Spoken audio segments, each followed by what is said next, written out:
Paul's on. He's got to turn it on. I don't know. I think he's stuck. Never sound. Paul, you're still muted. Okay. Paul. There you go. Sorry about that, guys. Never sounded better. So I want to wish everybody good evening. Lewis has a presentation for the joint meeting of the Planning Commission and the Lake St. Louis Board of Aldermen. It's a great presentation, a lot of information. So I'm going to turn it over to Lewis so he can get started on it. Go for it. Good evening, everyone. Hi, Lewis. Hey, Lewis. Can everyone see the presentation? Yep. Yes. Yeah. All right, let's get started. So there's a little bit of a delay.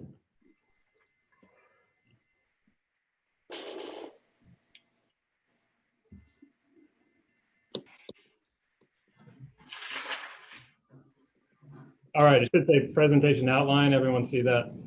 Yeah. Yes. Okay, great. Tonight's presentation, I want to focus on three main topics, and those are items 2, 3, and 4 on this outline. And the goal is to kind of talk about these issues and get a consensus and direction on what the Planning Commission and the Board of Aldermen feel, if any changes should be made to the development code draft or the draft zoning prior to starting the public hearing and adoption process. After each of these topics, I've left time for discussion so we can talk about each one before we move on. But feel free to jump in if you have specific questions as we go along. So when we met back in July, I went over some of the project backgrounds, so I won't get into too much depth, but I did want to reiterate kind of why we're doing this in the first place. So really the need came from having a code that was adopted in the 80s and that has been amended somewhat piecemeal for that since then and up until current times. That's about 180 times. So each one of those amendments served a specific purpose at that time, but over time there tend to be conflicts and issues that are created by amending specific parts of the code and not looking at it comprehensively. So we've run into issues because of that with not being able to apply the code consistently across the board because you have these conflicts. Sometimes there's delays in plan review and application processing because the procedures and the requirements aren't as clear as they should be. A worst case scenario is this can put us up at risk for certain legal challenges if we're not being consistent with the application of our requirements. And a lot of times it's confusing and frustrating for the public to have these inconsistencies and also for the staff. In 2017, the city adopted a comprehensive plan. And one of the main recommendations of the comprehensive plan was to implement its recommendations by updating the zoning code. So that includes updating the zoning text and the zoning map, which identifies permitted land uses throughout the city.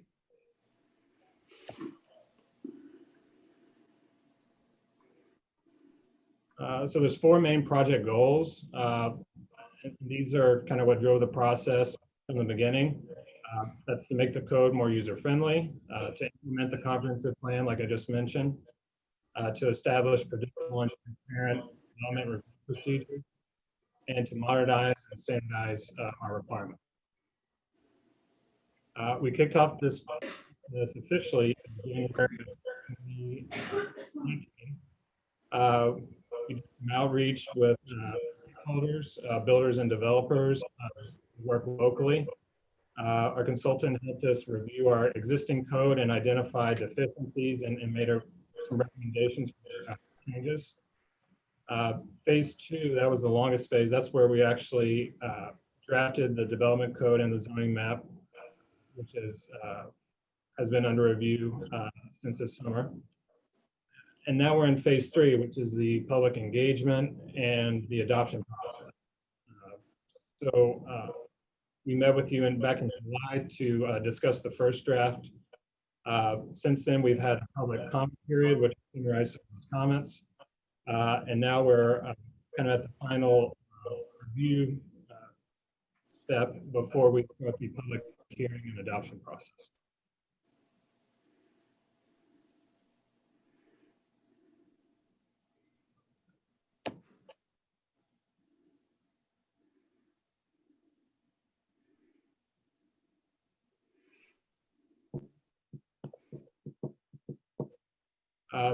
Is everyone seeing the project goals slide? Yeah. Okay, Project goals, yes. there's a little bit of delay on my side. It's not changing.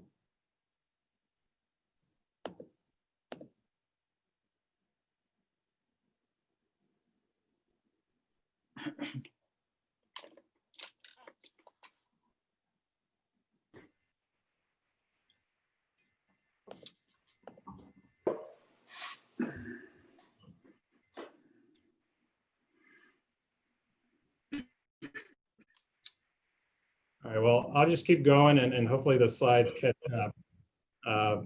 So in terms of the development code changes, the draft development code is essentially a rewrite of our current code. So we kept the things that were working. We adopted new best practices, and we made strategic changes to requirements that were identified in our code analysis that we did early on in the project. In terms of the zoning map, we created some new zoning districts. We renamed some existing zoning districts, and then we mapped all of those districts onto a proposed zoning map. In order to guide that process of what properties get what zoning, there were 4 different guidelines we looked at. One was we had a zoning district transition table. So this called out the existing zoning districts and the corresponding new zoning districts. So for the majority of residential properties, they went from one zoning district to the next. The only change being the name of that zoning district. So the setbacks and all those standards stayed the same. We looked at the future land use map of the comprehensive plan and what it recommended in terms of land use and to see how that matched up with the existing zoning or the existing land use. We looked at the lot and development characteristics. So what it's being used as now, if it's vacant, if it's developed and has a business, those sorts of things. And then the development potential. So if there are constraints that would prohibit certain types of development and how that relates to the recommended land use and the proposed zoning.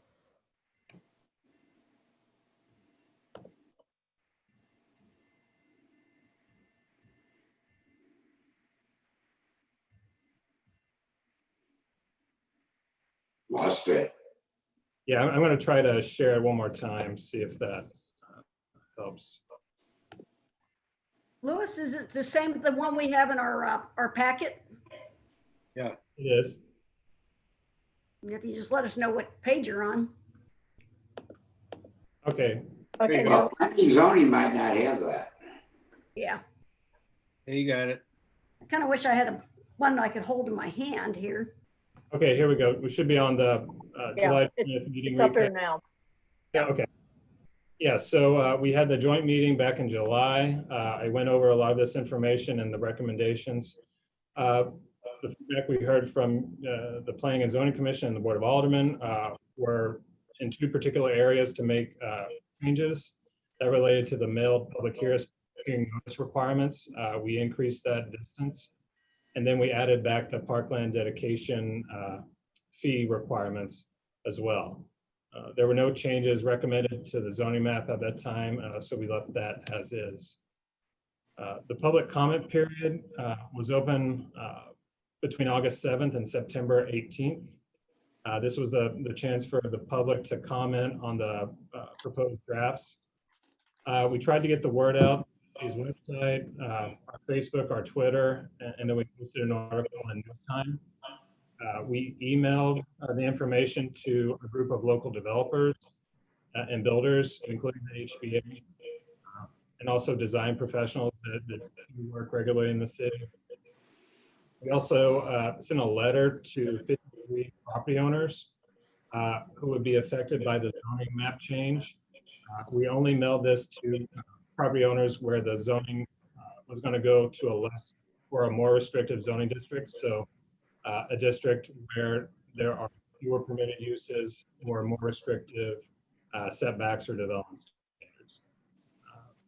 We only received one written comment regarding the development code itself, and all these comments were included in your packets.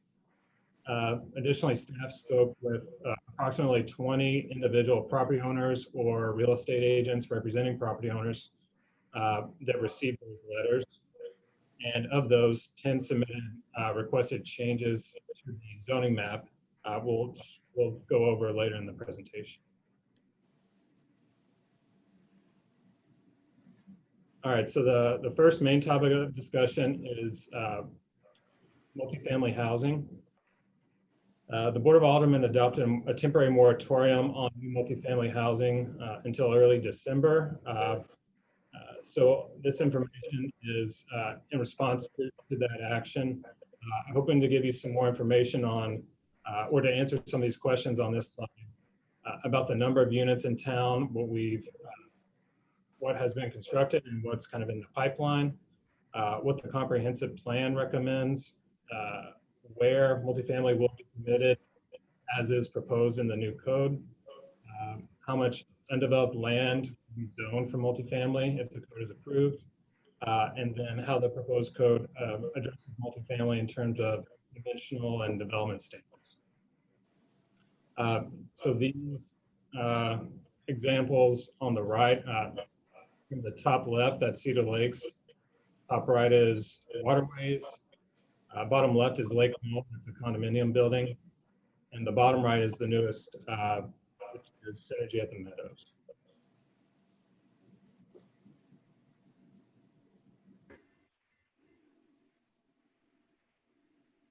So this is a list of existing and approved multifamily units.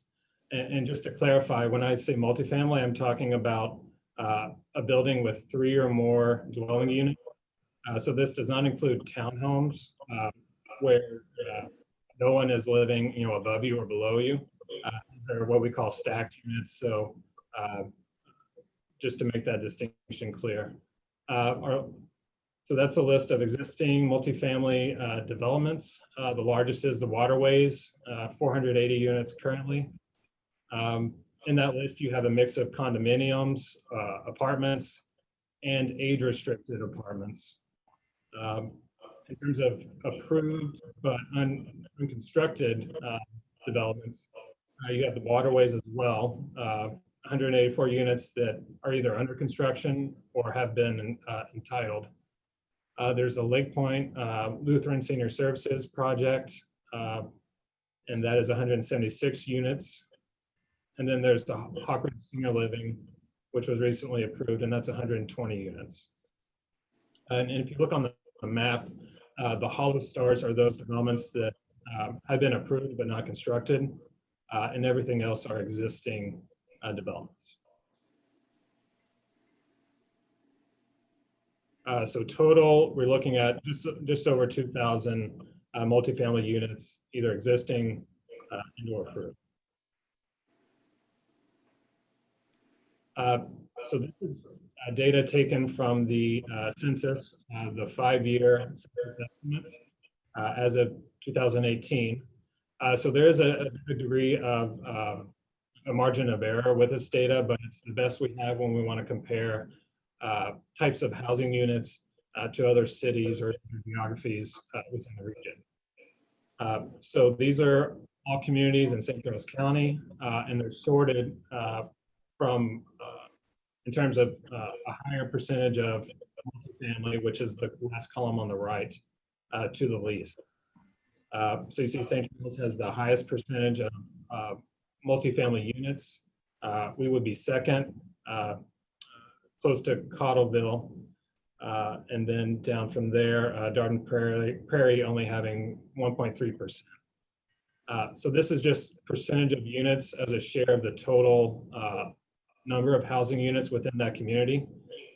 Doesn't reflect the total number of units.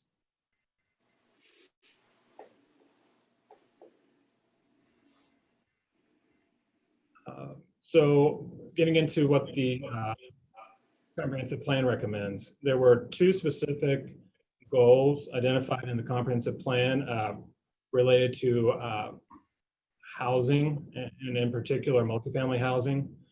The map on the right identifies areas that the plan recommended for increased housing choices. So that could be multifamily, townhomes, duplexes. And these are areas referred to as the Muck property, generally south of the highway, south of the Interstate 64. There's the Meadows District, and then there's the Technology and Hankey Road corridor. And then on the other side of town, there's the Uptown District. So the comp plan recommended having diverse housing options for families, retirees, college graduates, and singles. And it recommends achieving that by strategically locating different types of housing in these specific areas. A separate goal talks about attracting younger residents, so recent graduates, millennials, and young families. And this is more targeted towards mixed districts where you'll have a mix of housing and retail, office uses, and a focus on walkability. And these are Meadows and the Uptown specifically.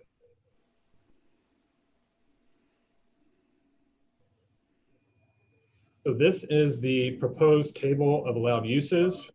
It lists all of the uses permitted in the city, and then it identifies which zoning districts those uses are permitted.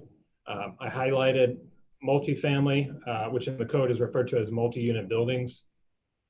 So there's two types. One is not age restricted, and then there's age restricted. So for a multi-unit building, those are going to be permitted in 3 zoning districts: R5, R6, and the MU, which is mixed use. Age restricted buildings would be permitted in R5, R6, MU, commercial office, which is what our business park district is today. And then they would be allowed as a special use in C2, which is what the highway commercial district is today. And so these are all uses that are currently permitted. So there's no change from what the current code allows to what is proposed. The only exception is that in R5, which is our multifamily district today, age restricted housing is a special use. We're proposing to make that a permitted use in that district. The next few slides show the map of these areas to give you an idea of where they are permitted.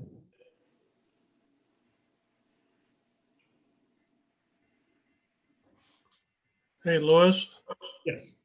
you said this one shows formerly multiple family residential, and what are they now? I'm confused. Is it R4? Yeah, so the heading R5, that's the proposed code, the proposed zoning district. And then this is what we currently refer to as the MR district in the existing code. So this map shows properties that are currently zoned MR and that are being converted to this R5 district, and then some additional properties where we're adding to that district.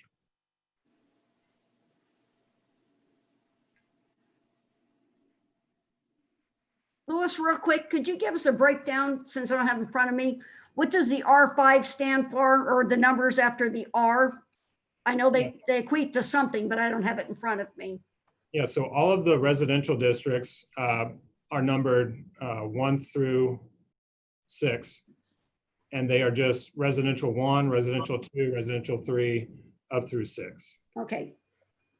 And that has the number of dealt with density and lot size, I'm assuming? Right, so the lower the number, the larger lot size required, the larger setbacks are required, and then the higher the number, The smaller lot size, higher density.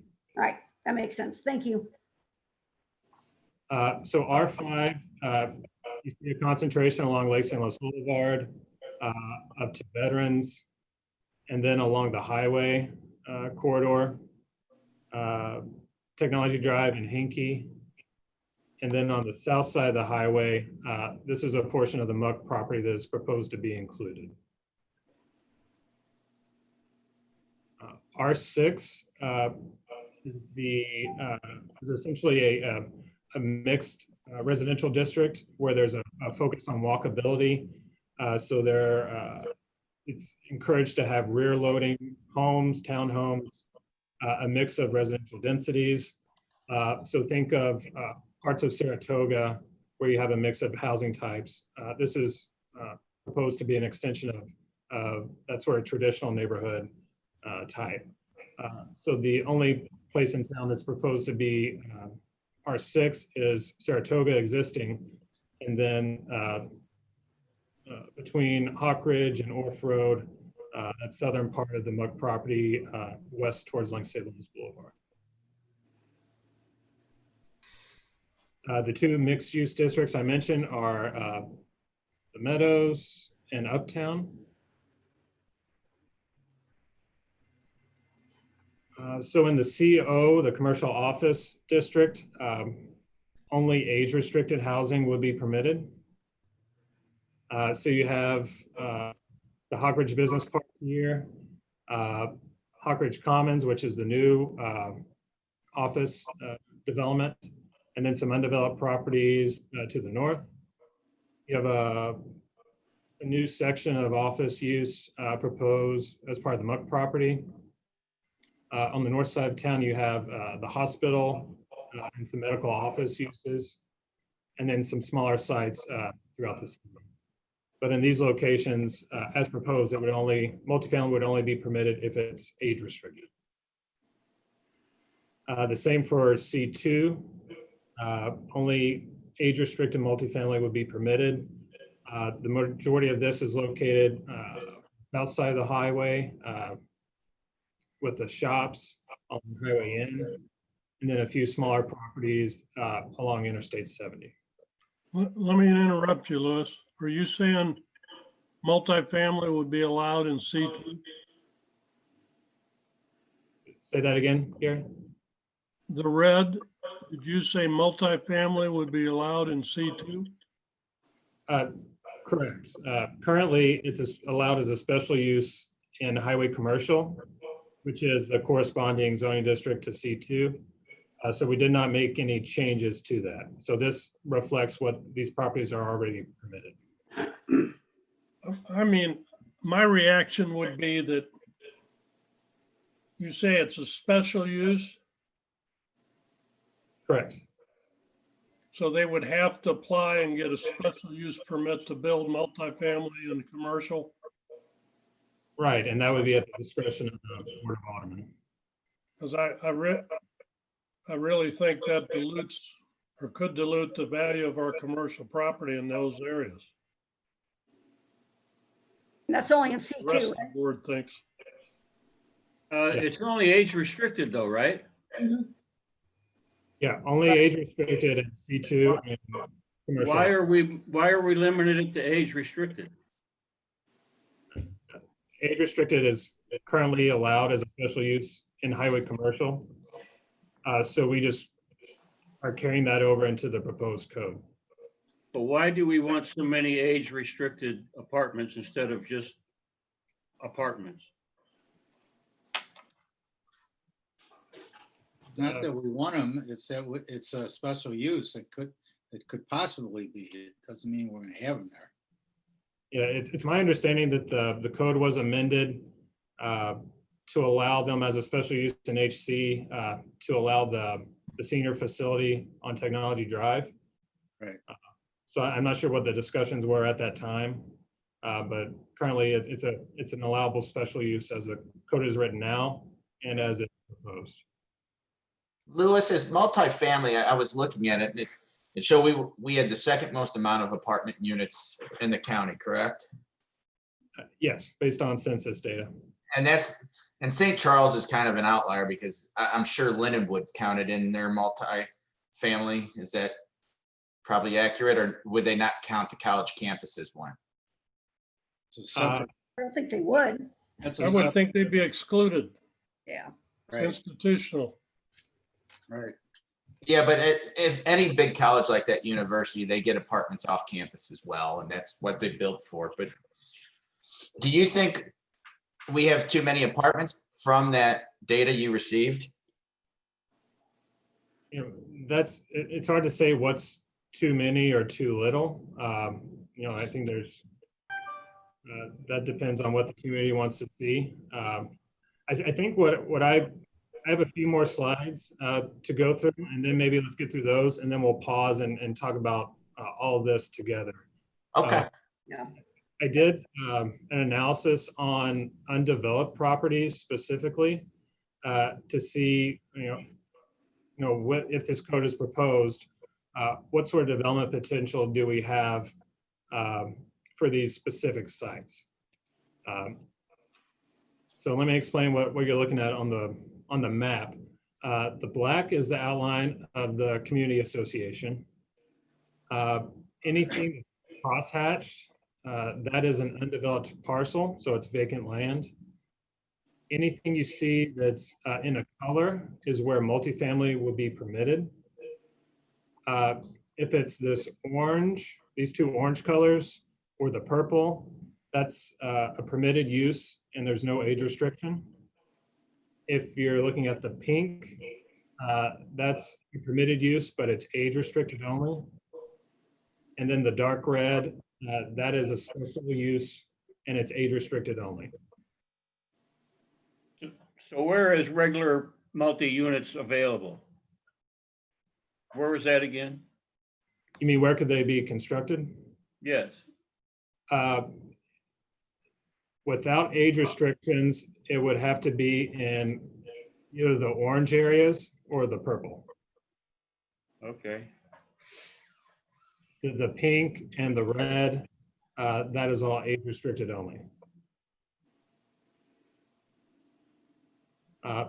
So I took a look at all the undeveloped properties, what they're currently zoned and what they're proposed to be zoned, and also whether they fall within or outside the CA boundaries. So currently we have over 900 acres of undeveloped land in the city. 832 acres currently is permitted for some sort of multifamily, and 82 acres is undeveloped, but it's prohibited from multifamily. And I'm looking at this chart on the top right. So as proposed, we're changing that dynamic so that about half of the undeveloped land would allow multifamily and then half would not. What accounts for the majority of that change is that there's these large properties on the south side of the highway. These are currently zoned BP, and then all this is currently zoned C. And those are locations where you can have age-restricted multifamily. In terms of properties located inside or outside the community association, right now there is 43 acres of developable land inside the CA zoned for multifamily, or that could have multifamily. As proposed, there would only be 1 acre undeveloped property in the CA that could be developed for multifamily. And that is this property right here. I will note that the code does allow up to 150 units to be constructed in this area right here in Uptown, but those are all currently developed properties with structures.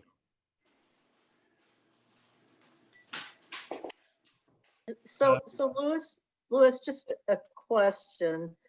Does that mean that the Uptown district, because it looks like that dark purple part of it, that may be the Uptown district, but I'm not really sure. Does that mean that if the rest of the Uptown District, that would not be, if somebody did want to build apartments, tear down what's there, that would not be an age restricted. Is that correct?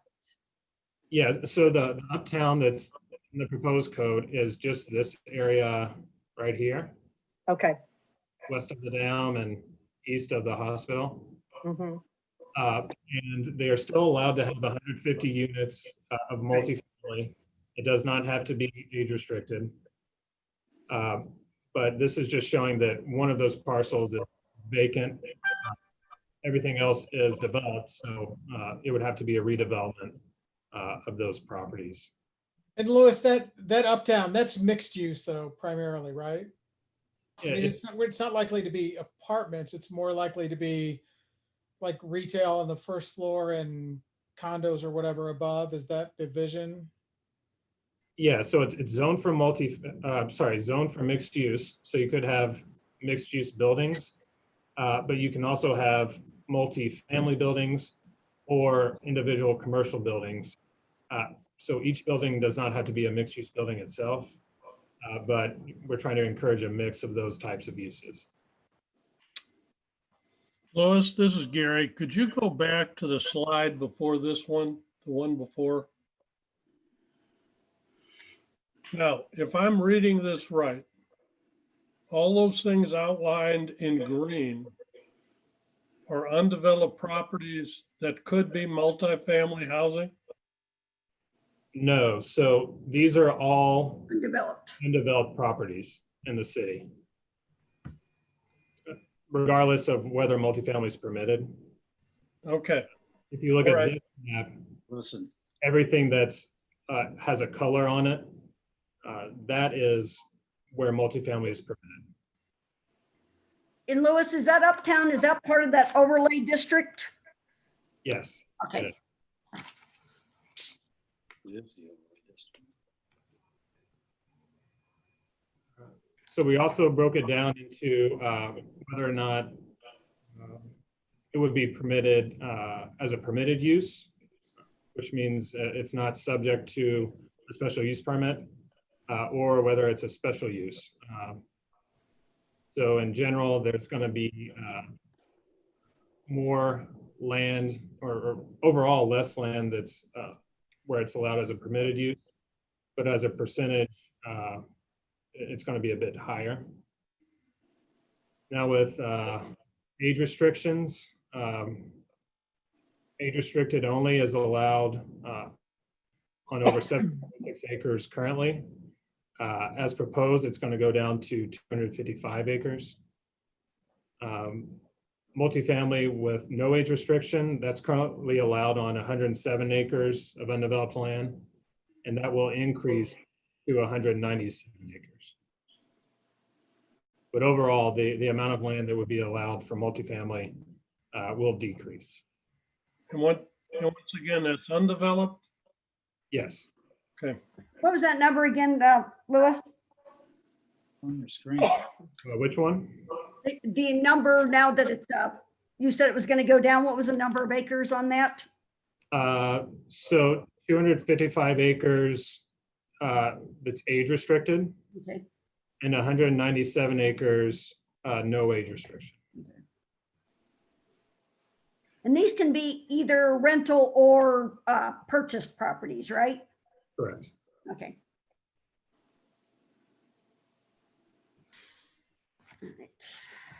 So the next couple of slides address proposed dimensional and development standards that would apply specifically to multifamily. Dimensional standards, those are things like setbacks, minimum lot sizes, and density. So there's no significant changes proposed to lot standards and setbacks and building heights for these specific areas. But there is some proposed changes related to density. So I broke it down in this chart by residential districts, age-restricted buildings, and mixed-use districts. And then what the current code requirement is, what the comprehensive plan recommends for that area, and then what the proposed code has for that type of use. So for residential districts currently, the maximum is 6 units per net acre. That can go up if it's in a planned district or if they rezone to a planned district. The comprehensive plan recommends 6 to 12 units in what it calls the suburban districts, and then 4 to 18 units in what it refers to as the village districts, which are those walkable, more mixed areas. The proposed code goes with the higher end of what the comprehensive plan recommends, and that's 12 units for R5 and 18 for R6. And just to give you some context for what that looks like for existing developments, the Synergy at the Meadows and Bent Oak, those all are approximately or more than 20 units per acre. Lake Ridge, Saratoga, and Cedar Lake, those are between 10 and 20 units per acre.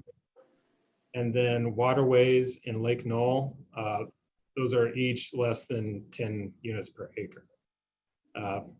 So we have a kind of a range of densities, and of course that is that depends on the site layout, the open space.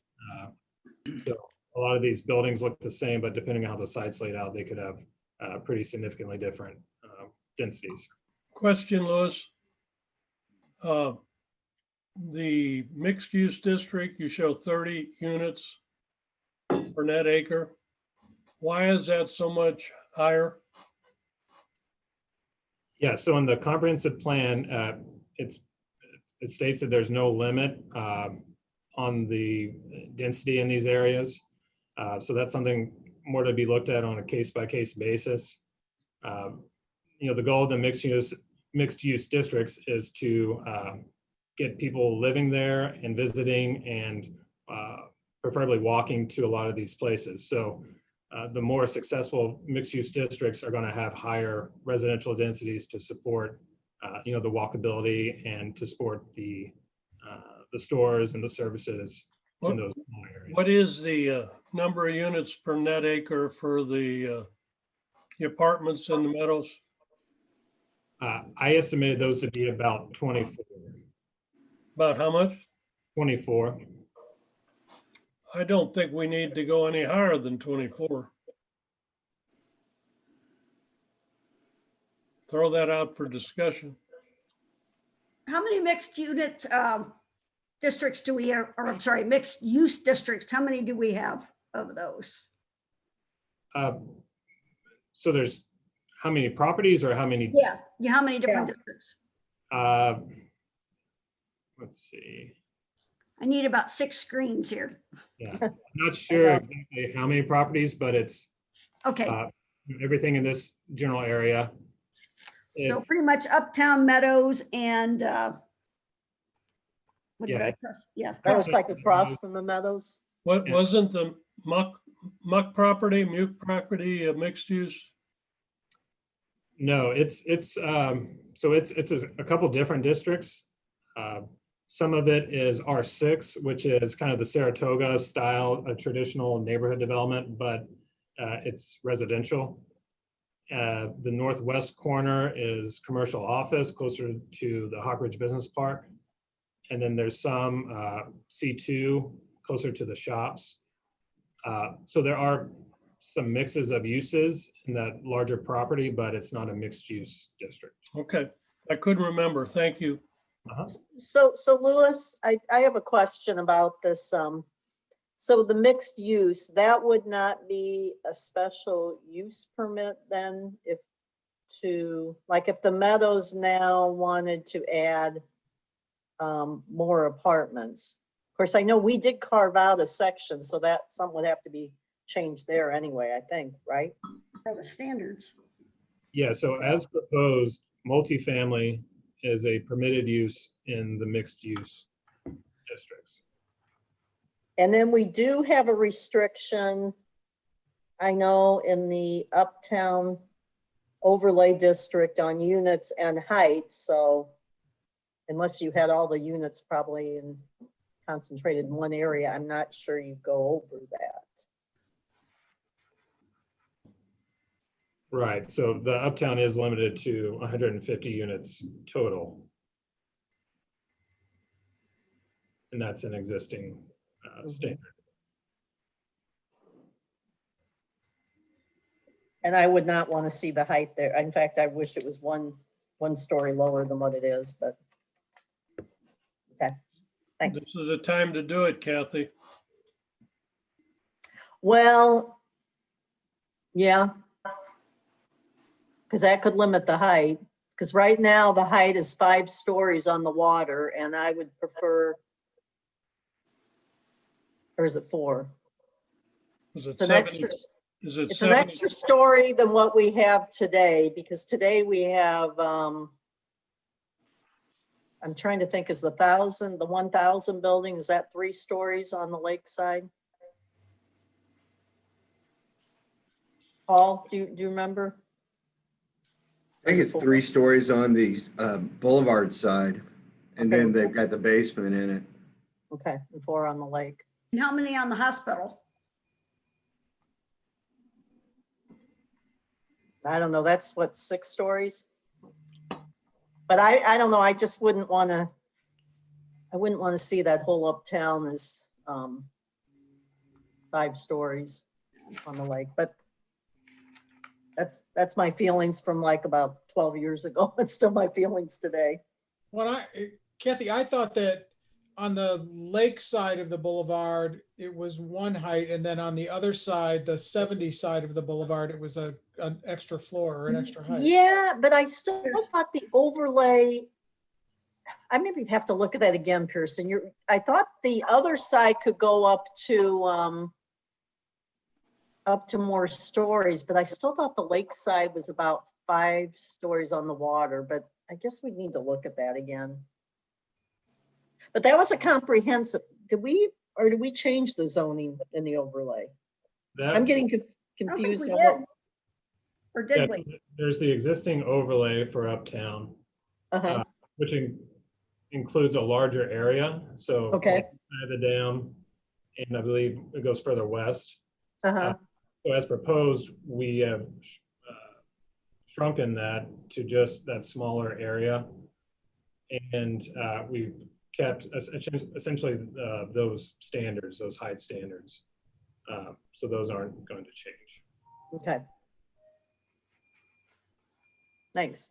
Because I know we were okay with if somebody wanted to build something like where the bank is, or maybe where whatever the motel is called today, across the road there. Okay, thanks. But mentioning height, there are new requirements for height transitions between taller buildings and shorter buildings, and these would apply to multifamily as well. So, for example, if you exceed the height of a residential building by a story or more within 50 feet, you have to provide at least one of these techniques. So you can step down the building height.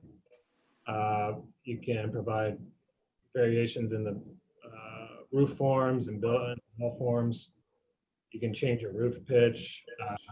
You can use dormers and sloping roofs. So these are new standards that we currently don't have for multifamily, which I think will help, provide better transitions where you have them in closer proximity to residential uses. And then in terms of architectural variety, the proposed code identifies specific design techniques that a building has to incorporate to meet that minimum standards. And for a multi-family building, it has to have 5 different features. Those are things like covered porches, balconies, bay windows, variations in building materials, height, and roof, those sorts of things. So that is a new requirement. In terms of building materials, there's been no change to what the allowable materials are.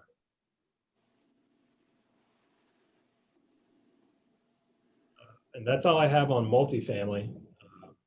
So I think now would be a good time to talk about any concerns you have or ideas. Mayor, Yeah. Do you think in our work session, we can, when we go with the CA, we can bring up the multi-use? Because I want to just see the effects of how Bent Oak and their votes affect the CA. Because I've heard a lot of bad things and I went to investigate it a little bit further.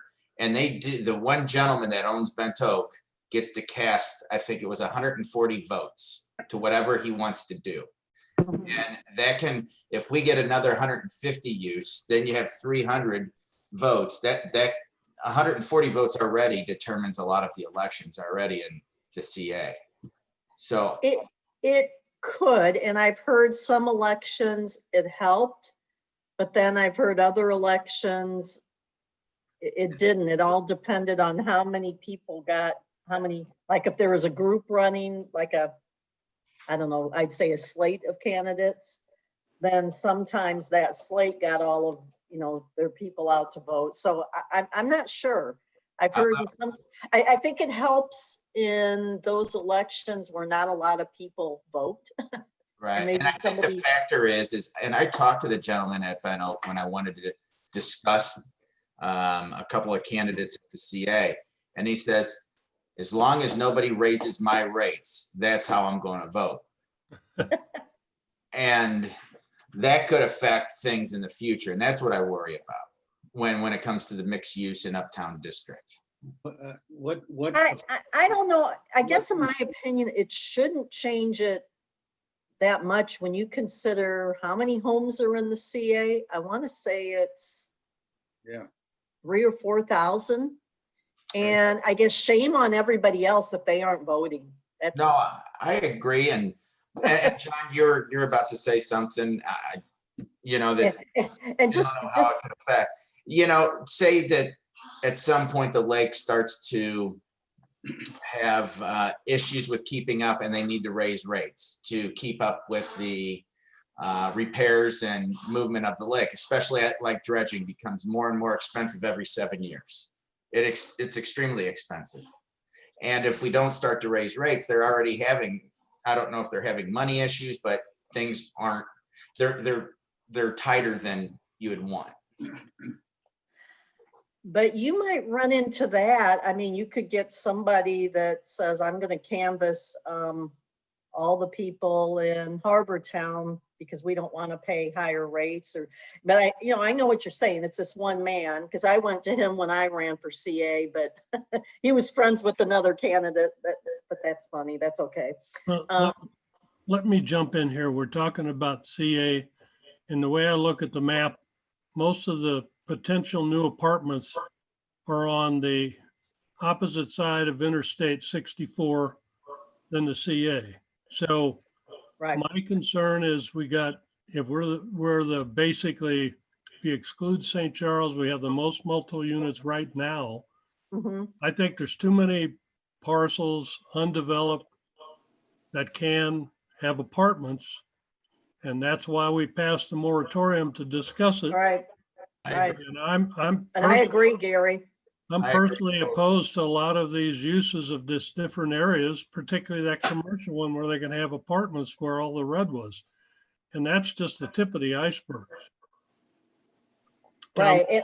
And I think what Lewis did is he just kept it the way it had been before. And I guess, Well, and I understand it, and I don't mean to be critical of right. Lewis. But I agree. I'd like to take probably some of this, and we need to think about it too, some of this out of the multifamily. I agree with both you and Jason. Yeah, you have to take in consideration too, which one of those properties is a special use permit, or it could be in there, but it requires a special permit approved by us. Yeah, well, that's the thing though, John, what's listed on the bottom that says permitted use, that's not a special use, that's a permitted use, which is what I got upset that I had missed on the business part and why I submitted what I did to delete some of the permitted uses. And I agree with you, John. A lot of these permitted uses should be special use as far as apartments, as far as I'm concerned. I'll agree with that part of it, yeah. I just want to caution you guys, be very careful. tread lightly on that. But I would just tell you, my only concern is the saturation, and everybody's the saturation of the apartments. When we have almost 2.5 to 3 times the amount of Weldon Spring, Wentzville, we have 70% more than O'Fallon, same as St. Charles County and St. Peters. It's, you know, those are all successful communities, and they don't have a high saturation of apartments. And we're much higher than them.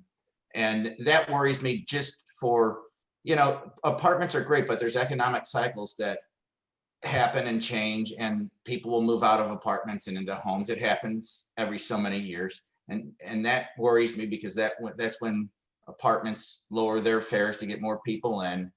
And it can be difficult to keep up with resources when that occurs. You understand that metric says that not the number of apartments, it's the number of apartments per population. Right, that's why I use saturation. And several years ago, there was a study that said St. Charles County as a whole, I think, and I can't remember, or I don't think it was just Lake St. Louis, we're short on apartments. Well, all you've got to see is the last 5 years, how many apartments have been built. And unfortunately, when our development, they go one cycle to another, one swing. And I agree with Jason. I think we're at that point. We got to pull back, allowing more apartments. Well, I've got a question. I agree with that. I agree with that in part, but then we have to go back to the comprehensive plan, which we all know is different than the zoning code.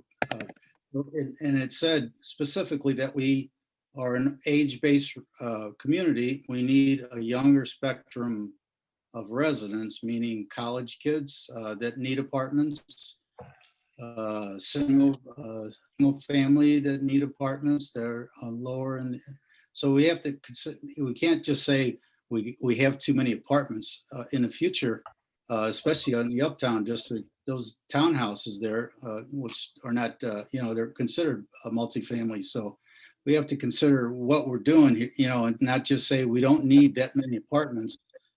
And let me go back to what Jason was saying, because the dredging of the lake cost over $1 million a year. Now, I presented a plan to the CA with an architect, given his time, that would eliminate that. And they just turn their nose at it. So I don't think they're interested in not dredging. So it was about 8 years ago. So they got to get with the future. This architect could show them how they could eliminate having to dredge the lake. So.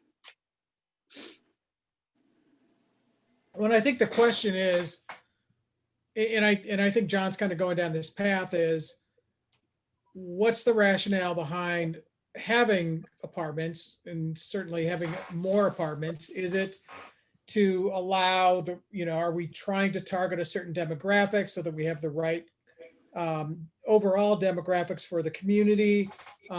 Is there I think Gary, mentioned, is there a cost associated with that? And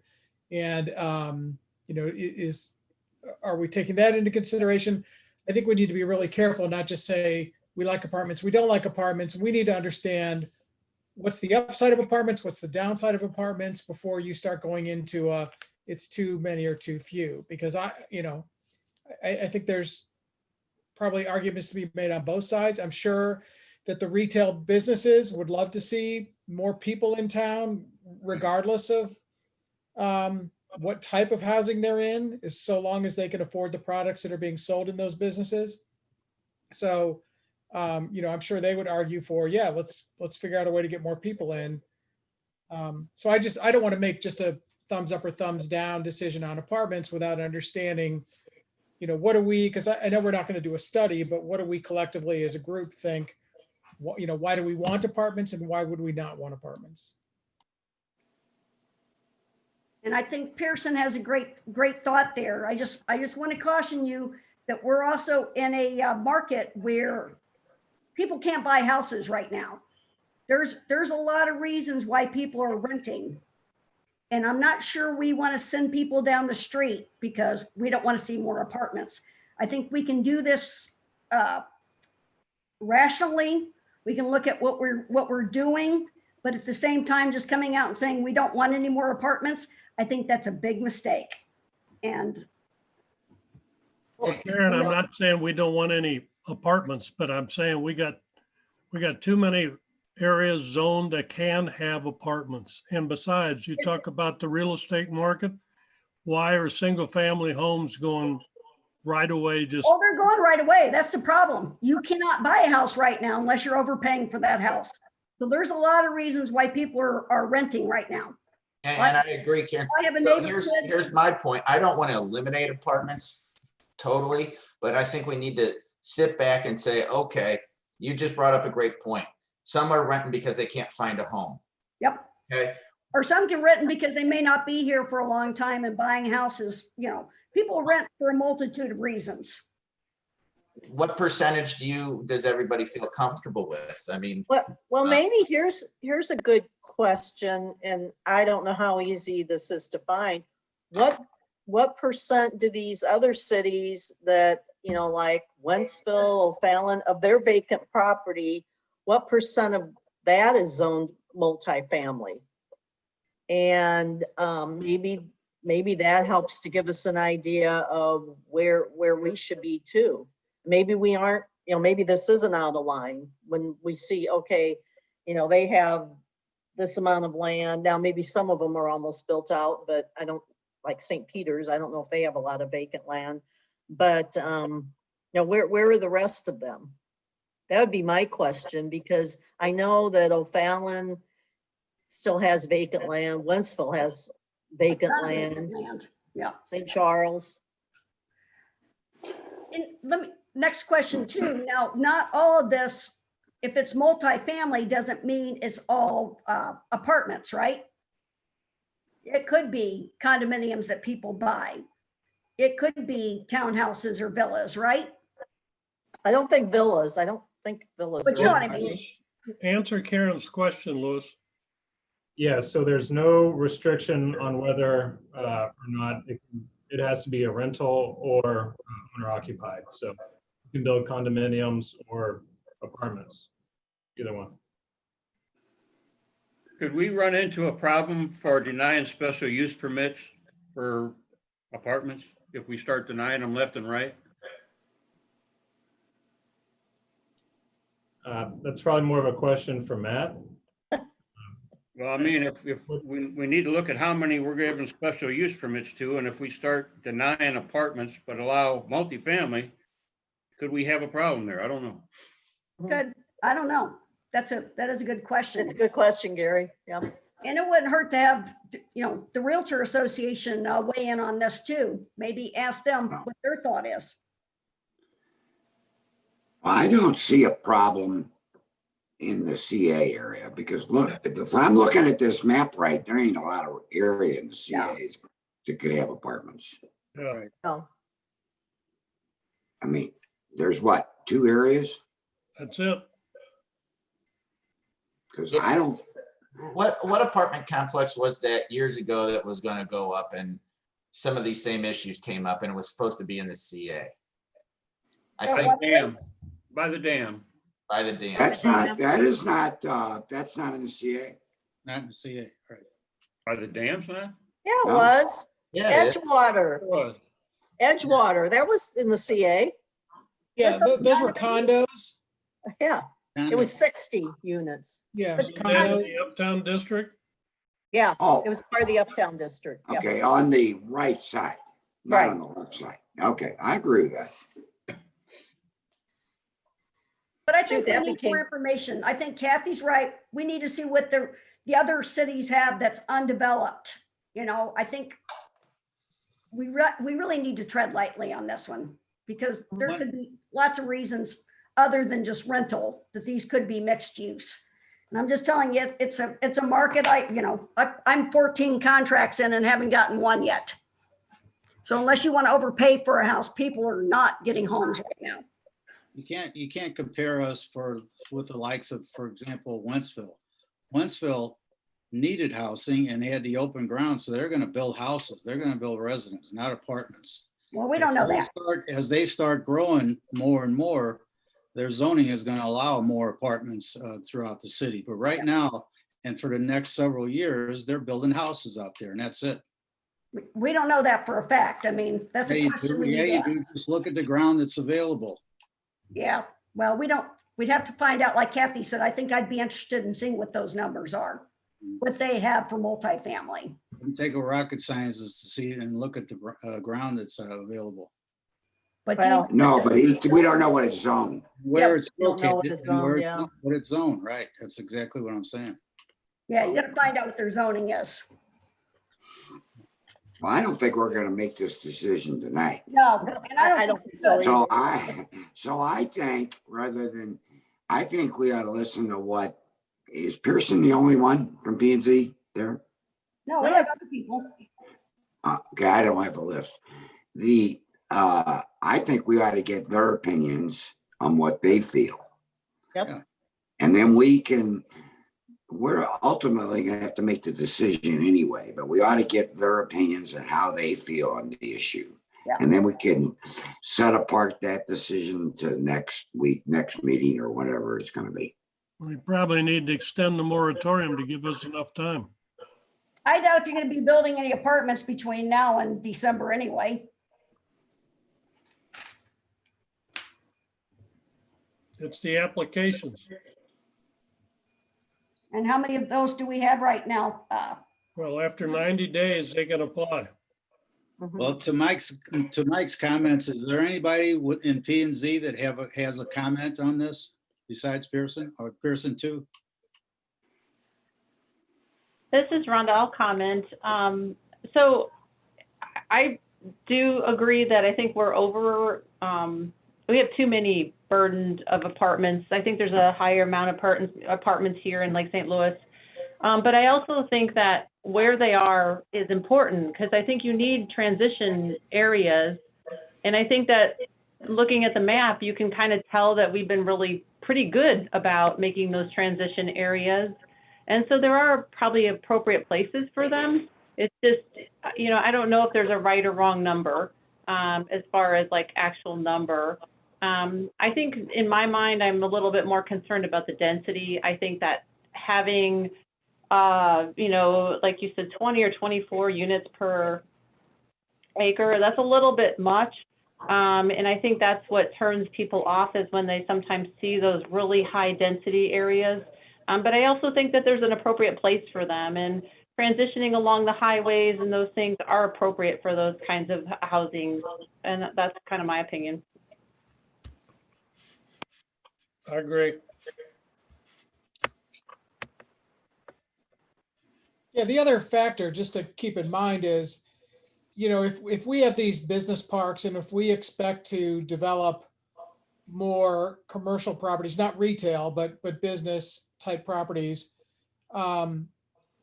almost any business I can imagine is going to have a certain number of workers who are probably going to be more inclined to be renters than buyers because of income or whatever factor. And so you don't want to put yourself in a position where the people that are working here can't live here. I think you need to be considering that, which is why, I don't know what that number is. I'm not scared off by it, but by the numbers I'm seeing. And I do kind of agree with Karen. I think we need to be careful. I don't know what the saturation level needs to be, and things could be cyclical. You could be sold out, and then in 5 years, all of a sudden the market shifts and there's a glut of homes on the market and pricing goes down, and all of a sudden your apartment market becomes soft. It's to try and time the market is a guessing game, and I'm not sure any of us are there. Well, I got another question. Before this change, we had a zoning district called Business and Research Park. That's not included in the change. I wonder why not.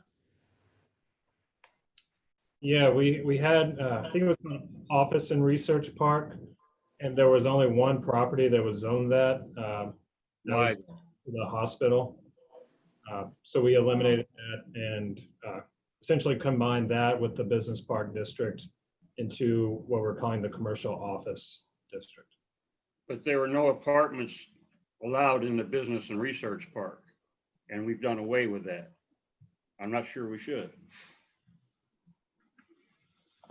Well, I think what Lewis was saying though is we only had one property that was zoned that, and it was the hospital, which there's not going to be apartments, I guess, unless the hospital left. So Well, if there Hawk weren't Ridge any- was that way, then there wouldn't be allowed any apartments in there. Yep. Well, Well, yeah, Hawk Ridge is already zoned business park. And so that I would just convert to CO.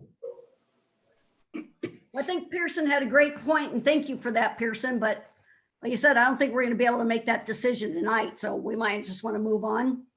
And keep in mind, multifamily means more than just apartments. But anybody else in the P and Z? Yeah.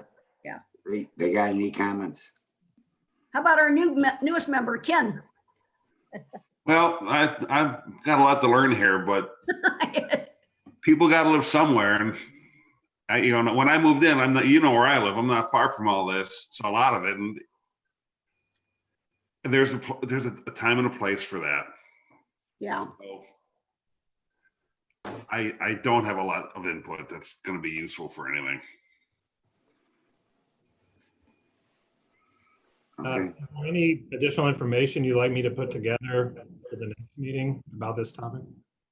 Well, what Kathy mentioned earlier about, surrounding cities and what they have undeveloped that they plan to use as multifamily would be a good number to have, not just what they already have existing. Okay. Why don't we let Lewis finish his presentation? He's got some more. So that's what I said. Let's move on. And Lewis, can I just ask you, so just real quick, the numbers you showed us about percentages, because I don't remember, I know that was several slides back. Was that was current percentages? Was there also a proposed percentage? No. And I know we're speculating because there's a variety of, somebody could have 12 units, somebody could have 20 units. So we don't really know how many units might go into a future development, but because I think that's the more important number than what we currently have is what's our worst case scenario, what's our best case scenario, and what's the likely scenario. So we understand what our true density would be, not what it is today, but what it would be if we didn't make any changes to the map as has been proposed. Yeah, so that data was from the census based on a 5-year estimate from 2013 to 2018. So I could look at maybe updating that just for our city, for those specific land uses. I couldn't do a comparison to other municipalities, but I could get a better idea of what our current distribution or different share of housing type is. Right, because if you said, I don't remember what our number was, 7, I don't remember what the percentage was, but if we then projected out and said, okay, we're going to apply, if that translates today to, let's say it's 10 units per acre or whatever it is, and you extrapolate that out across the remaining properties, and then you also look at the other undeveloped properties and what those might be built into, we might not actually be changing our density, or our density could even be going down. So, to simply say we don't want any more when it's not actually going to change the percentage of multifamily, that would be an interesting number to me, is not where we are today, but where we're projected to go. Well, I think we also should remember, and Paul can comment on this. Paul told me several weeks ago there were at least, well, you can fill in the blank, Paul, but I thought you said 4 or 5 interested developers that had inquired about building apartments, and that's now, not 5 years ago. Come on. We'll get it. Paul is still there? I've Yeah, been Gary, contacted you're by right. one. We've had some contact by people who want to build apartments. We've had some contact along Hawk Ridge Trail, on Hinky Road, and also at Prospect Road. There may be others out there, but I know those three for sure. One contacted me.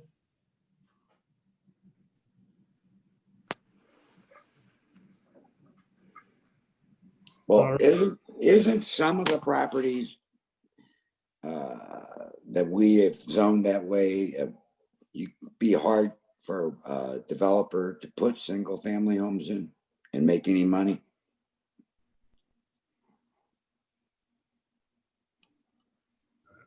I'm not sure. I haven't looked at that. I mean, you know, depending on grade and size of the property, individual property, you know, he might have to get 6 people to sell the property for him to build a single family, a subdivision there. And with an apartment, he could probably get 2 buildings, 2 properties. I mean, it's not an easy decision. And I don't think we can do that to make that decision tonight either. I don't think so either. We're not going to make that decision tonight. Right. So I think whoever said it, I think it was Gary Turner, we ought to let Lewis finish his presentation. Yep. And we're just going to have to go back to this multi-family question.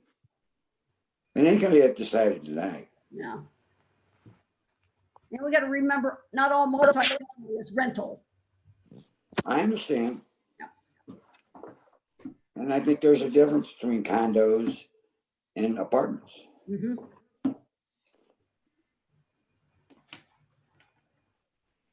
And I guess are attached villas condos?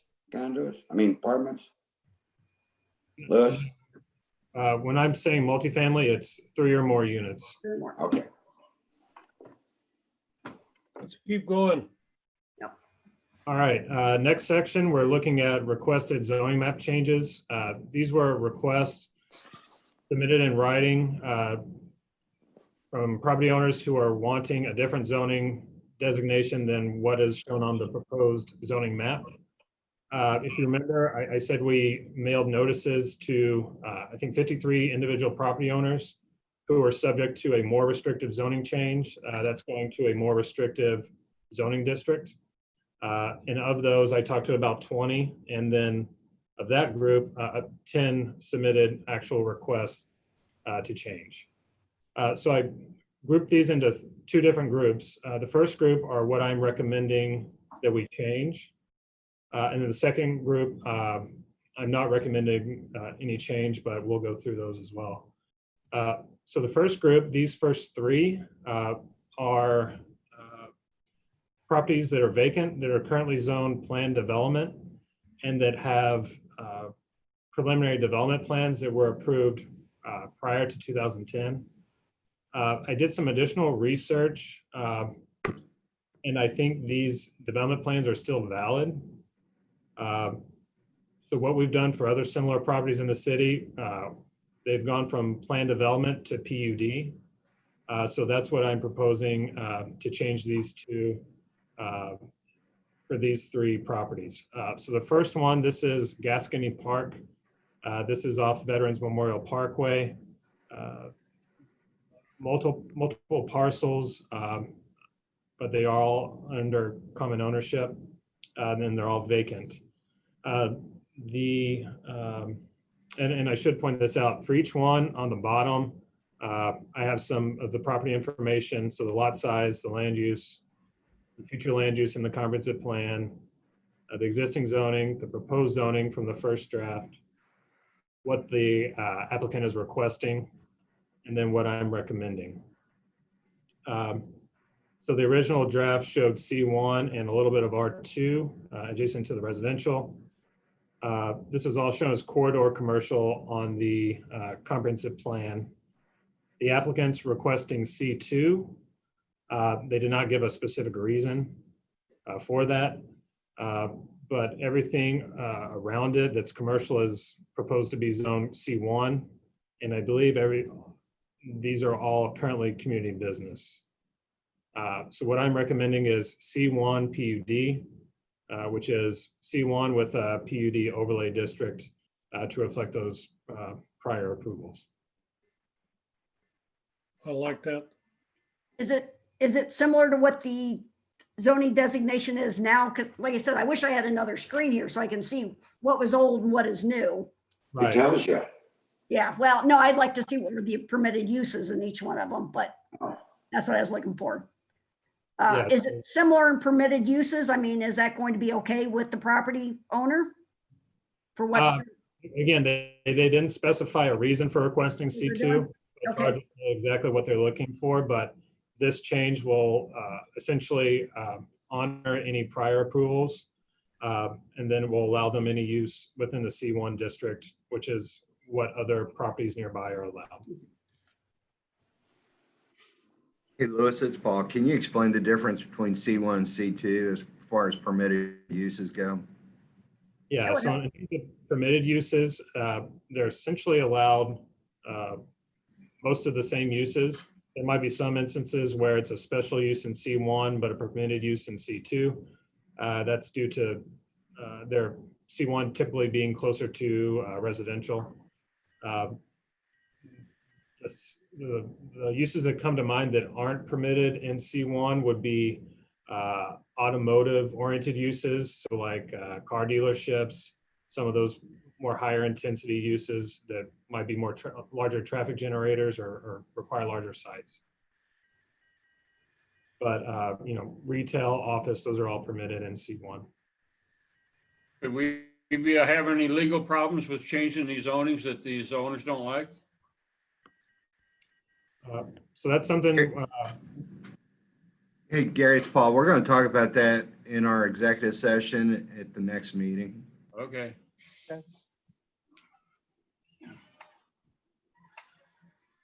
1 to 2.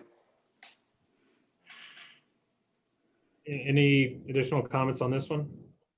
I like the fact that you got planned unit development because that gives us more control on what they put in.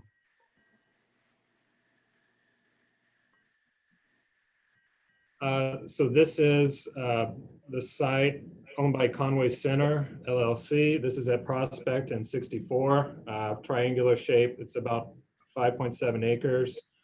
It is currently vacant as well, and it's zoned PD, planned development. The future land use plan identifies it as neighborhood commercial. The original proposal was C1. The applicant is requesting C2. They're citing their close proximity to the highway. They mentioned in some of their comments that, you know, things like gas stations and drive-through restaurants would be desirable. Those are actually permitted in C1 as well. So I don't think that would be an issue. I'm proposing that it be C1 PUD, similar to the other property, to honor their prior approvals. Okay with me. Yeah, Good. I agree. Yeah, just so everybody knows, this is one of the lots where we were contacted about an apartment complex. Yes. Right. We've also had conversations about a gas station there with different lanes for diesel. And it looked to me like truck parking. We said no. So the guy who owns this is really aggressive. Right. He talked to me specifically, and I told him we don't want something that's like a regular truck stop type gas station. And he was assuring me that would not be the type. He did mention apartments. I mentioned the moratorium on apartments, and that probably would not be desirable. That's a bad location for apartments, I think. It is, but Why? some of the places I'm seeing them go up along I-64. I wouldn't want my apartment right there, but I wouldn't either. It seems to me it'd be a better suited for what he wanted there, like a convenience store or something like that, where it's easy on, well, not necessarily easy on, I guess it's easy on and off for somebody going down the highway. yeah, it's not, you got the roundabout or, I think a gas station, but not a truck stop would be perfect. right. I don't know how you'd even Huck fit sells that. diesel, so it's that just because they sell diesel don't make it a truck stop. Right. Right. Huck sells. Well, I think it's because he wanted separate lanes for the diesel, Gary. Yeah. Well, he wanted Like a to have trucks come in there, but Mhm. you Yeah. can have a pickup truck use diesel. Yeah. That's I'm right. surprised at the large trucks that come into Huck's. They get some pretty big dump trucks and stuff like that. So, Well, he wanted tractor trailers going in and out of there. yeah, I don't want it to be like a truck stop though. That Especially that close to residential. I know. Okay with a gas station. Anyway, we like what you put down, Lois. Yeah, And- C1 sounds perfect. And he's okay with it then. So they're requesting C2. And it, But I'm recommending C1 PUD. Yep. I don't think C2 would be appropriate. and C2 would add they had some permitted uses that were, like you said, that were Yeah. farther away from residential. Yeah, so in C2, you would have things like car dealerships, Okay, that's right. those more intensive commercial uses. I don't know where you could put a car dealership on I there, was gonna but say that'd be pretty small. pretty tight. Hey, John, an Alfa Romeo dealership would be great, wouldn't it? Oh, yeah, sounds good to me. Then in about 6 months, we'd have a vacant building. They can sell me one and then they can go away. Why don't we move on? C1 sounds good to me. I don't know about everybody else. Yep. Thanks, Okay. Louis. This is, it's platted as LSL Plat 189. This is right at the boulevard between Civic Center or Technology Drive and the Estates Court. This was approved back in 1994 for a single-family residence and an office building. Wow.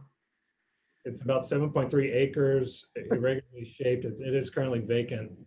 The comp plan recommended it be conservation and open space. But on further review, I think this was the only property identified as that is privately owned. It's not owned by the CA or the city. Right, that'd be hard to. Owned by Hill, isn't it? The architect? Yeah, owned by Richard. Richard Hill. The first draft of the zoning map showed it as rural residential, which would not require it to be a conservation area, but would require larger lots. After talking with the resident, it sounds, or the property owner, sounds like they still want to pursue that original approval. And after doing some research, I think that approval is still valid. So I would recommend R1 PUD, which would allow them essentially to construct that single family home and the office building per that approved plan. And that has been, my understanding of the owner's request is to just honor that existing approval. So I think that would achieve that. Mhm. I agree. Where would they even put an office building on here, and what kind of an access would they be able to have? I mean, Derek might have to answer that question because it looks very narrow. Yeah, the approved site plan identifies, I think at least one location for access, I think somewhere, sort of in the middle. And then I think it restricts it, the total number of access points. Hmm. That's something we would probably, revisit since it's been so long to see if any additional restrictions would be necessary. I mean, even the terrain there would look like it'd be difficult to build on. Yeah, but I think they It'd be just, an odd sized building, yeah. Yeah. I think they essentially For small. split the site in two, and I don't know if the house is on this side or the office, but it's one on one side, one on the other. Interesting. This next one, this is the LSL Stables. Mhm. This is 8 acres. The comp plan recommended it be a unique specialty area. This is one of those comp plan districts that we ended up not converting into an actual zoning district. We were able to accommodate these properties in different zoning districts rather than create a new district. The existing zoning is SR1 single family.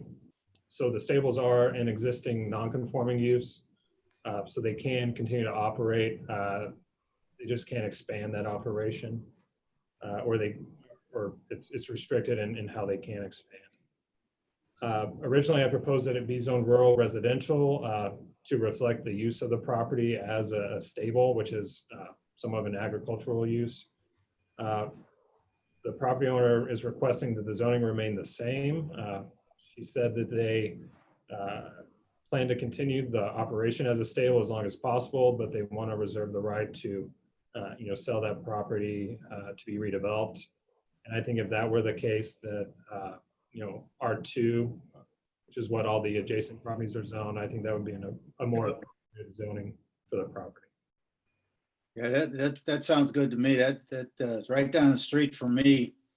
And if you did rural residential or something big, then you're gonna have like 3-acre lots, 1 or 2 at the most, maybe 3, and it would be residential 2 would be more appropriate because it would be consistent with the other houses in the area. I agree with John. Yeah, And it's okay with the sellers? I mean, it's not going to be an issue for the owners? It's not going to be an issue with them?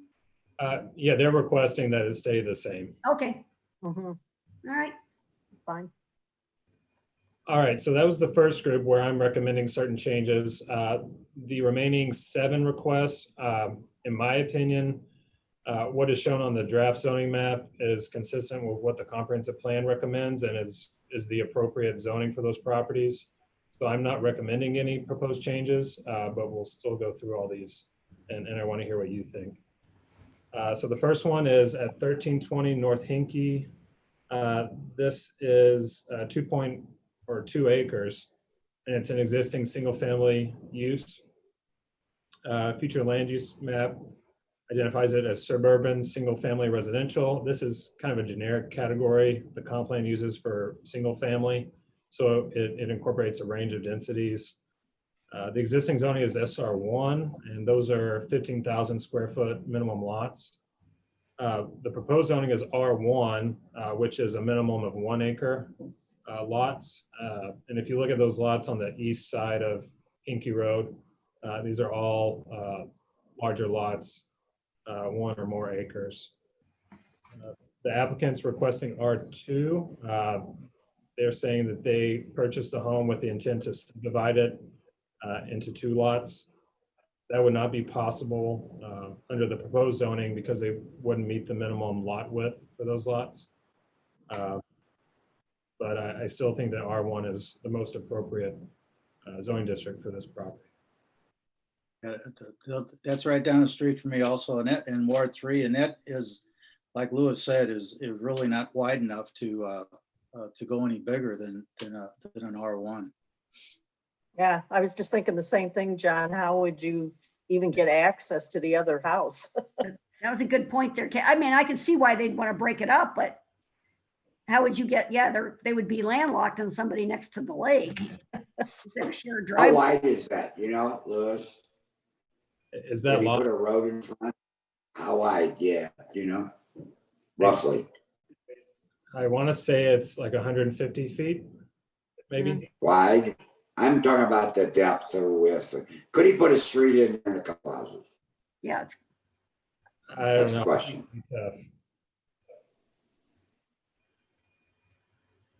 But under the current zoning, just based on, lot size, he would be permitted. But whether or not you could feasibly construct, configure a street, I'm not sure. I don't care, but that's the only thing I'd look at is what I would ask for.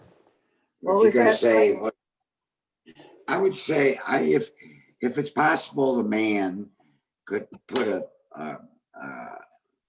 street in that ran down and put the houses, facing, I guess, down in the picture or up in the picture, doesn't make any difference. He could put 2 houses there.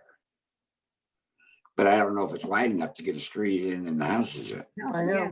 You'd have to have an access road of some kind. I could see wanting to Oh, do you'd it. have to build a road. You'd have to Yeah, build you have to build a road is what Mike's saying Yeah, you'd have to build something and then to put 2 get to the houses. other lot. and then split it in half, say, but I'm not saying that's what he would. I mean, if you say you can't build more than one house in there, he's gonna say, well, I could put a road in, whatever. Well, I don't know how wide it is.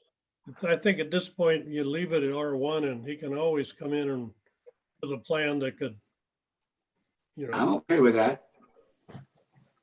Because he's R1 now. Mhm. Right. All right, any more comments on that one? No. The next lot is off Lake St. Louis Boulevard, near Hawk Ridge Circle. It's this irregularly shaped lot south of the bank to the east of the property that we own. It's 1.1 acres. It's currently vacant. The future land use map calls it out as business office park. The current zoning is highway commercial. The proposed zoning is commercial office. And the applicant is requesting C2. According to the representative of the property owner, the owners have been trying to develop the parcel with a gas station and convenience store. And they think it's appropriate location for that type of use, and that there's no development potential for an office use for that property. yeah, Louis, if I could jump in, he also will need to buy some property from us, that house that we own, to make that happen. Yeah. He's talked about relocating Fremont Lane and buying also the other piece of property to the south. So he's got a lot of work to do here to get the gas station in there. I'm not sure how well the neighbors would welcome a gas station. well, we don't need to go through this again. This is right next to it is where the Hawk Ridge Crossing is, which is supposed to be professional offices. So it makes no sense not to have it as CO. I agree with what Louis has got down there. But unless he buys a bunch of property, he can't do anything with it. I mean, Right, yeah. it's, I don't say change. I think leave it as it is. See, Well, Louis recommended. yeah, Lewis's recommendation is what I mean. and I understand that. I agree with that. We have an obligation to the property owner too. I mean, tell you what, right now, the way it is, he can't do anything with it. you put a gas station there, you're gonna have to make a bunch of road improvements. I understand that. I'm just trying to figure out what he could actually do with this piece of property. Kind of oddly shaped. I don't know. Is this something we're going to be discussing later? I think it's good, CO, I agree. I agree. to move on. I agree, yeah, me too. I don't know what he could do with it. All right, so the next two are all located along Technology Drive between Long Reagan and Hinkey. The first one is the westernmost property on the south side of Technology, between Technology and Interstate 64. It's 6.2 acres, currently vacant. The land use plan in this specific corridor, it recommended primary land uses, but it also said that a secondary land use might be acceptable. Recognize that this is an area that's transitional and is going to change. So the primary land use would be suburban mixed residential, which is multifamily, and the secondary land use is neighborhood commercial. So either of those may be appropriate. The current zoning is highway commercial. The proposed zoning is R5, which is multifamily. The applicants or the property owner is requesting C2. According to the comments that they submitted, they had the property under contract from a local home builder to build their offices, but that fell through with COVID early in the spring. They're saying that unlike other properties, it has clear highway visibility, and it is directly across from a commercial property, which is the daycare on the north side of Technology. And then they're saying that C2 would allow more use of the parcel, and that it wouldn't decrease the value of the property. Is this the property that we allowed him to clear? I mean, Yeah. clear? Yep. It's got the pond on it, right? Yeah, it's got, you can see in the middle of the pond. I agree. I think this needs to remain commercial property. I just can't see this being a residential property. I That don't goes to the agree with highway. you. I don't agree with you, Karen. It's been highway commercial for years. They haven't been able to sell it. I don't see them selling it as a residential. I think we should leave it commercial. Well, Louis, Is that the idea of technology was to have commercial development along that technology corridor? Wasn't that a discussion we had before? So the comp plan identifies this section of technology primarily as what it calls suburban mixed residential. So a mix of multifamily, duplexes, townhomes. Right next to the highway. Mhm. Well, there's apartments next to the highway already, Karen. Yeah. I mean, this guy's been trying to sell this property for years, even as commercial. And I think putting in like that office building would have been a perfect use for that. but would that have had to be C2? Couldn't that have been something else than C2? So, yeah, so I think if you're going towards commercial, I would recommend C1. This is, And I would be fine with that. I think it needs to remain commercial. I agree. This is right, same thing as we looked at it by Prospect Road and 40. Same kind of property. Same place. Yeah. Yep. He has a hard time, he's always had a hard time selling his property because of that pond. Yeah. Right. Nobody wants to fix that, including him. Well, the pond, the That's trees. why, I'm not finished. And that's why he's had difficulty in trying to sell that thing. So, and if you try to get a developer in there to sell residential, although I think that might be the right thing, I don't think anybody's gonna buy it residential. It's a different owner now. The previous owner just passed away not too long Yeah. ago. Yeah. Yeah, he's gonna have the same problem selling it. Yeah. And he also had the issues with all the trees on there. I think that was kind of the first burden he had. Oh, it's the undergrowth. Well, no, he still had to do a tree stand delineation study. That was another issue for him. You let him cut any trees down. Yeah. He cut trees down. Well, he can cut some of them down. That was another one of his problems. He wanted to cut all the trees down so he'd clear it. But I just don't see this selling as I mean, across the street, what is it across the street? Daycare. And then what along technology there that backs up to Green Tree Meadows and even Loxley Crossing? What is that? That's now zoned R5 or the proposed. No, I'm Yeah. talking about straight across the street here. All along technology, the north side of technology is proposed to be R5. I think we need to be consistent. Well, we had this discussion before because you already have commercial property. I know this came up when we were talking about putting in that, what was it?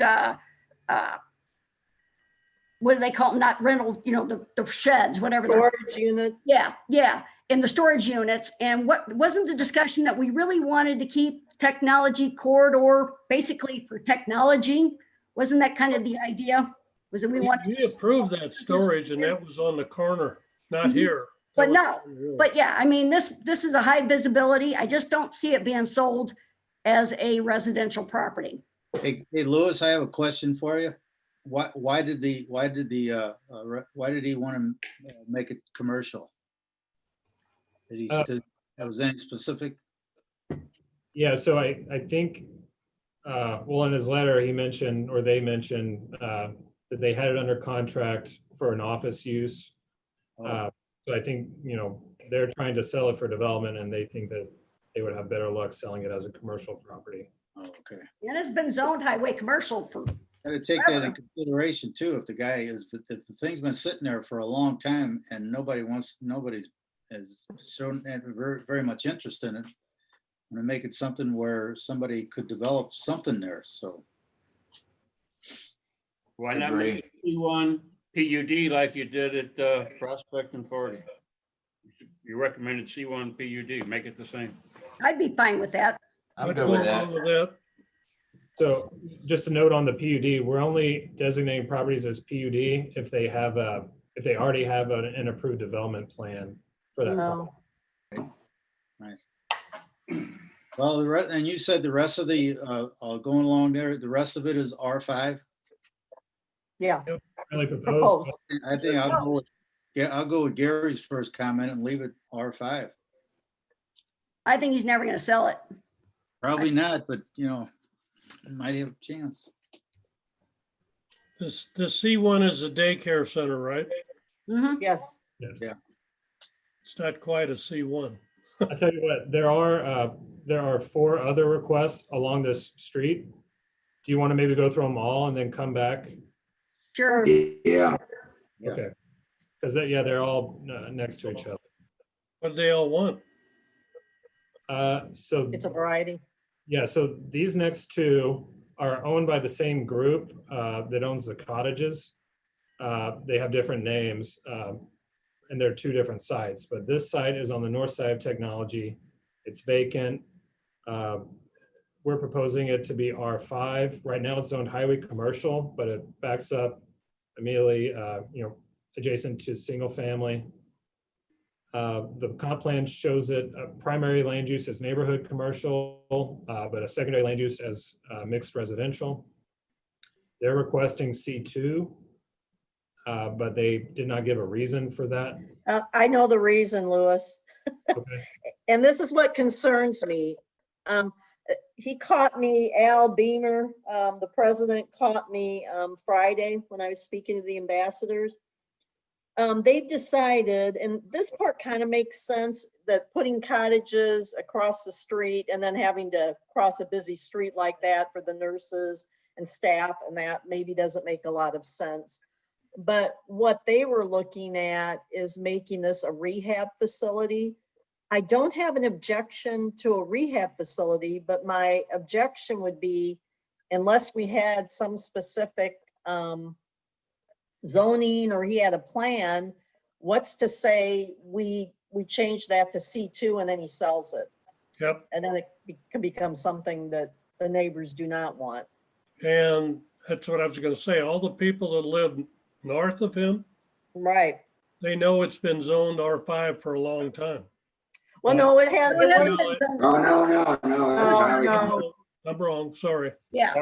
Hey, Ken Spoden, could I'm you, here. weigh in on this since you live in that neighborhood? Well, yeah, and I know that they were supposed to be phase 2 of the cottages. Are they actually getting rid of that property? No, what they want to do is still retain that property, but they don't want to put cottages there. And I don't know if they plan to put, because he doesn't own the land on the other side unless he would buy that. He's saying that to put cottages there and then have workers and people go back and forth across a busy road doesn't make sense.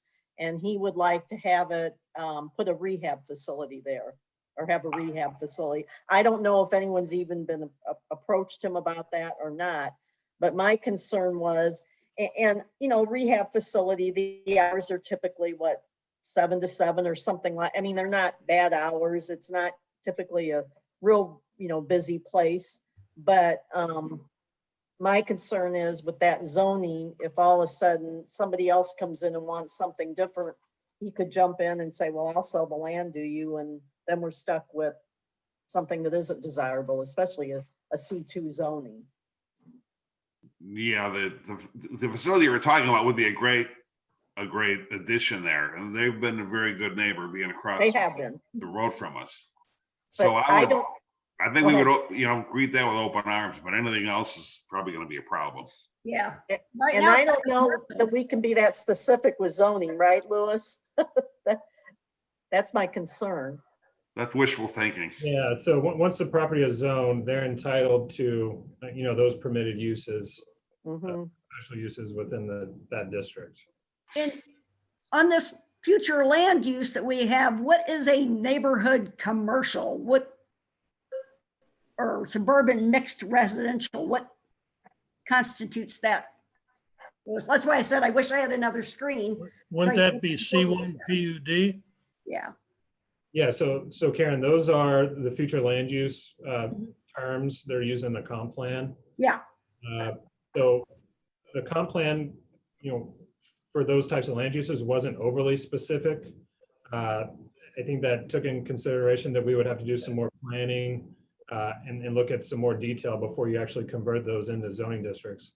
But in general, the idea is that a neighborhood commercial is a commercial use that serves a smaller area that's found closer in proximity to residential areas. So, you know, they don't generate as much traffic as like a highway commercial use would or a corridor commercial, but they're more neighborhood serving and, you know, smaller impact. Suburban mixed residential is kind of a generic category that encompasses anything from duplexes, townhomes to multifamily that you see throughout town. So my comment was, did you say C1 PUD would fit that?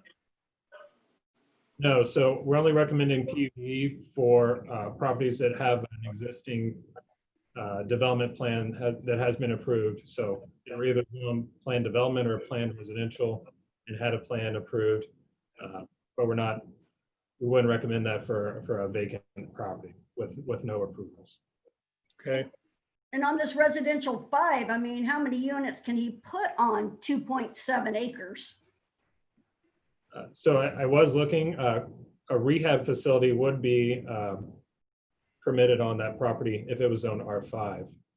Okay, well then, if that's That the would case, allow it. you should have started with that, Louis. Yeah, I didn't know that that's what he wanted to do with it, but Oh, yeah, yes, that is what he said he would like to do with it. Okay, well, Well, why don't If we he- go? Rehab, be okay on a residential. I don't get it. Well, there's other permitted uses, that's why. Why don't we go to the next technology? They're very similar. mhm, And then let Louis explain that last one because we're running short of time. Yeah. And see what we want to do with all three of them. yeah, so the next property is the actual cottages. This has a special use permit. It's zoned highway commercial, but that is congregate care is a special permitted use in that district currently. They're requesting that it be zoned C2, but again, no reason was given. We think the R5 zoning designation would be more appropriate since that is an existing use that's, you know, residential in nature. and that encompasses, are they planning on tearing it down and, you know, putting something else there? And there doesn't look like there's any room for anything else, is there, Louis? No. On that little piece of land there? Well, I don't see why we would need to change that. It's already, it fits the use they have, so Well, if it's just me, I think after looking at all three of these, I think R5 allows some of the things that everybody's talking about, not Mhm. just residential. So right. Actually, one more. Or two more. consistent all the way down the line and make them all R5 as Louis suggested. yep. Once again, I agree with John. Hey, that's a record, man. Yeah, No, put it, I'm marking it down. well, I don't agree on that first one.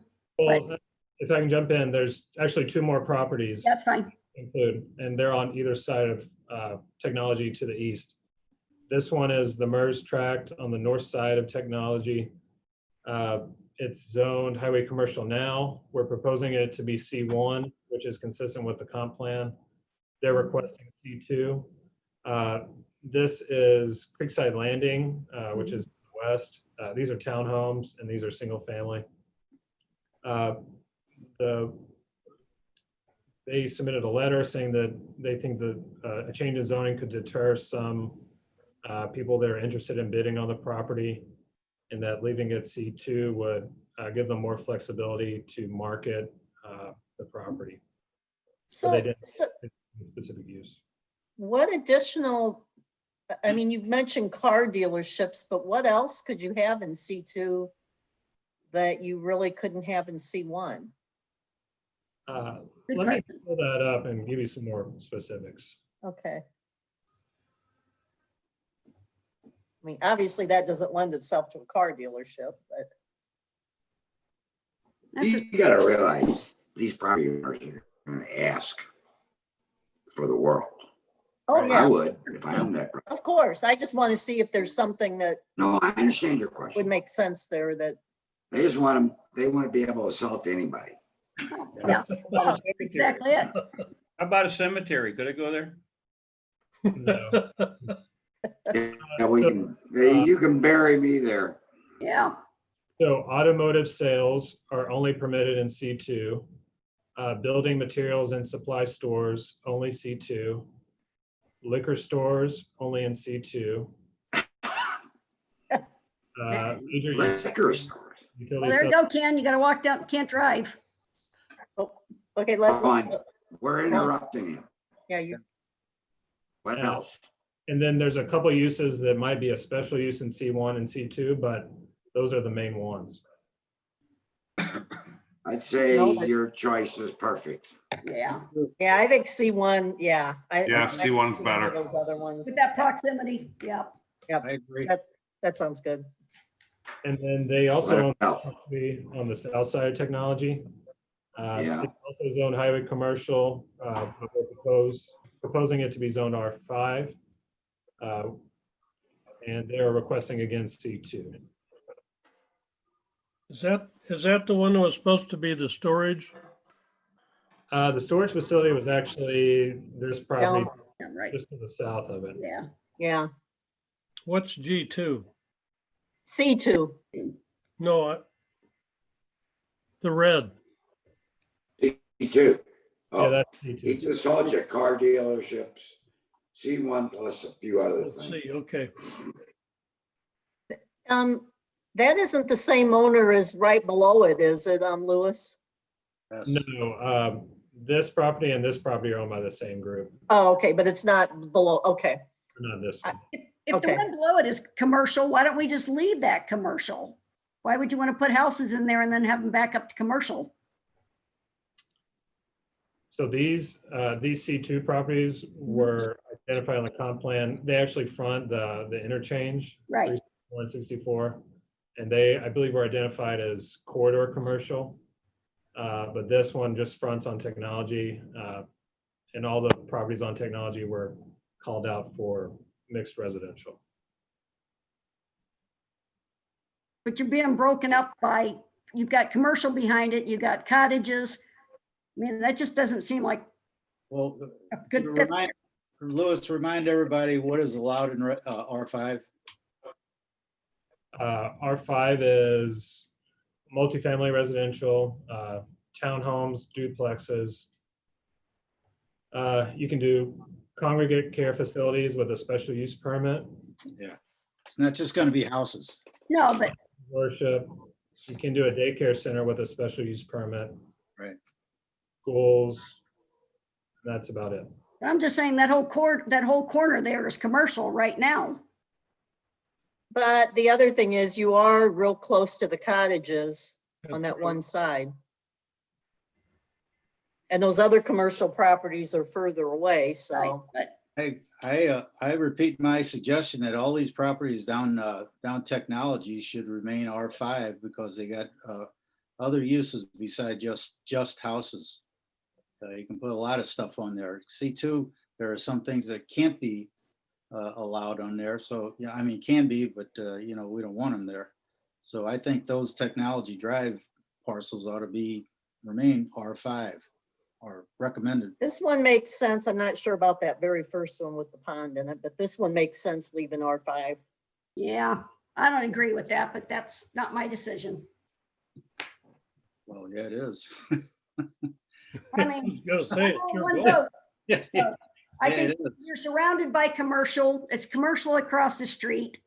To throw a little mixed use in there looks a little ridiculous, but that's just my opinion. And you know what they all say, we all have one. So, So I'll repeat my request, maybe, leave all those at R5 along Technology. See what, I support John. thank you. That's 3. We'll have to change the name of the road. yeah, I agree with Ken.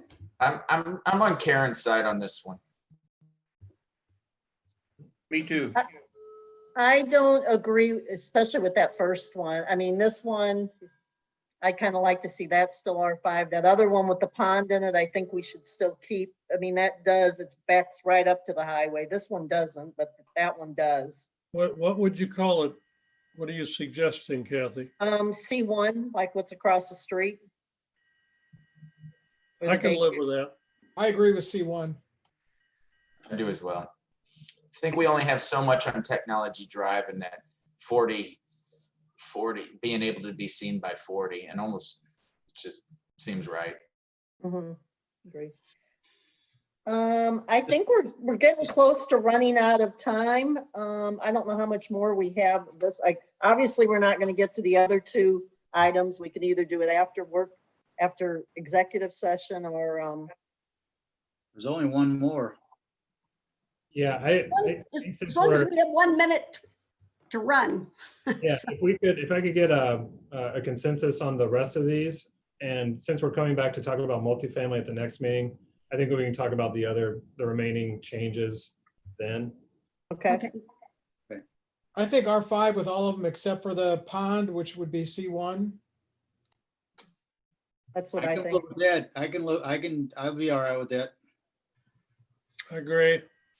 Me too. Okay, I don't, but That was your only objection. That's right. right there, I still think that needs to remain commercial. I agree.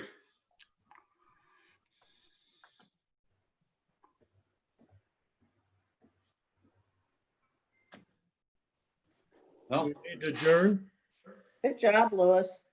Yes, thank you, Louis. And planning and zoning board. yeah, thanks everyone for the input, and I guess we'll continue this at the next meeting. Did I hear a motion to adjourn? thanks for all your hard work, Louis. Yeah. And Thanks. Second. planning and zoning.